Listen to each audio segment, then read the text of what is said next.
எல்லை மீறிய இளம்பெண் வீரா டாக்ஸ் ஒரு பெண் குடும்பமே போச்சே தட்டி தூக்கிய போலீஸ். தமிழ்நாட்டுல எந்த அளவுக்கு வேகமா யூடியூப் சேனல்களோட எண்ணிக்கை அதிகரித்தனவோ அதே வேகத்துல அவற்றின் மீதான விமர்சனங்களும் சர்ச்சைகளும் அதிகரிக்கத்தான் செய்கிறது.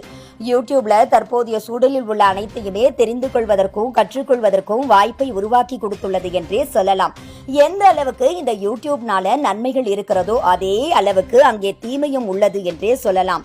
நாம் தான் நமக்கு என்ன தேவை என்பதில் தெளிவாக தெரிந்து அவற்றை மட்டும் தேர்ந்தெடுத்து பயன்படுத்திக் கொள்ள வேண்டும் என்ற வலுவான குரல்கள் எழத்தான் செய்கிறது. தவறான வார்த்தை என்று சொல்லி சமூகத்திலிருந்து ஒதுக்கி வைக்கப்பட்ட வார்த்தைகளை பயன்படுத்தி அதிக அளவுல வீடியோக்களை யூடியூபர்கள் உருவாக்கினர்.